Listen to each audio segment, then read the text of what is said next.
Gosta de histórias de terror? Então você precisa ler A Hora do Lobisomem, de Stephen King.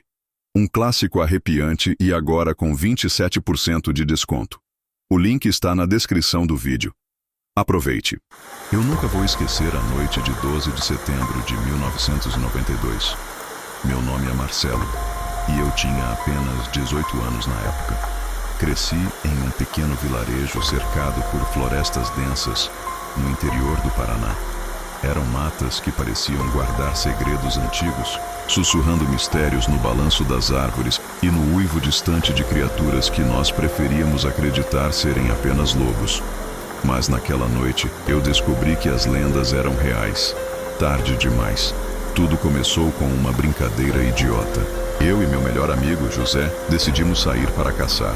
Era algo comum para a gente, uma forma de matar o tempo e mostrar coragem. Naquela noite, a lua cheia estava alta, iluminando o caminho pela mata com uma luz pálida e fantasmagórica. O ar era gelado e o silêncio parecia sufocante. Não havia grilos, não havia pássaros, apenas o som de nossas botas pisando nas folhas secas. José estava animado, como sempre. Ele era aquele tipo de pessoa que nunca levava nada a sério, sempre brincando e provocando. Marcelo, se a gente encontrar o bicho que dizem por aí, vai ser eu que vou matar primeiro, hein? Quero um troféu para colocar na parede, ele disse rindo alto. Eu respondi com um sorriso nervoso, mas algo dentro de mim estava inquieto. Era como se a própria mata estivesse nos observando, esperando o momento certo para agir. Depois de algumas horas caminhando, encontramos uma pequena clareira. Decidimos parar ali para descansar. O José tirou um cigarro do bolso e o acendeu, enquanto eu observava as sombras que dançavam ao redor, projetadas pela luz da lua. Tudo parecia normal, até que ouvimos o primeiro som, um uivo. Mas não era um uivo comum. Era profundo, gutural, e ecoava pela floresta como se a própria noite estivesse rugindo. Meus pelos se arrepiaram, e eu virei para o José. Você ouviu isso? Perguntei. Ele deu de ombros, tentando parecer despreocupado. Deve ser um cachorro grande, Marcelo. Não fique paranoico. Mas eu vi nos olhos dele que ele estava tão assustado quanto eu.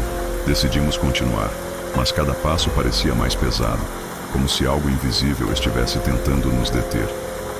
Foi então que vimos. Primeiro foi apenas uma sombra, passando rápida entre as árvores. Parecia enorme, mas se movia com uma agilidade inumana.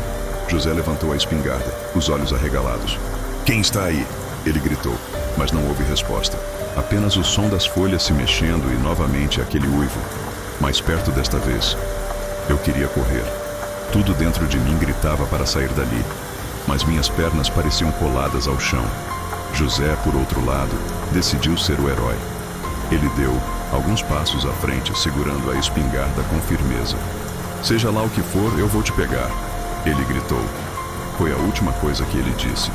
A criatura saltou das sombras com uma velocidade assustadora. Era enorme, maior do que qualquer animal que eu já tinha visto. Seu corpo era coberto de pelos negros e os olhos brilhavam como brasas. Mas o mais aterrorizante era o rosto. Uma mistura grotesca de homem e lobo, com dentes afiados que reluziam à luz da lua. Antes que José pudesse atirar, o monstro o atacou. Tudo aconteceu em segundos.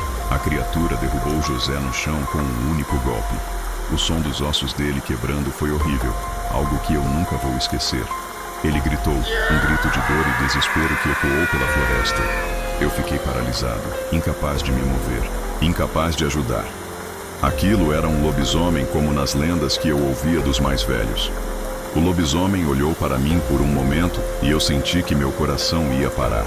Seus olhos não eram apenas os de um animal. Havia algo humano ali, algo cruel e inteligente. Mas ele não veio atrás de mim. Em vez disso, ele agarrou o José como se ele não pesasse nada e correu para dentro da mata. Por alguns segundos, tudo ficou em silêncio. O grito do José desapareceu na escuridão. E eu fiquei sozinho, tremendo e chorando. Finalmente minhas pernas responderam e eu corri.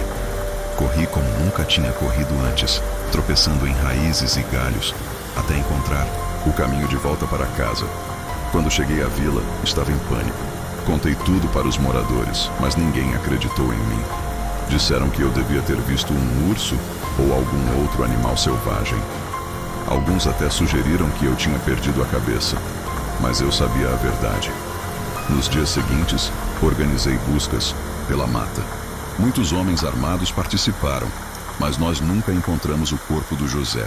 Apenas manchas de sangue secas e pedaços de sua camisa rasgados e espalhados pelo chão. Aquela noite mudou minha vida para sempre.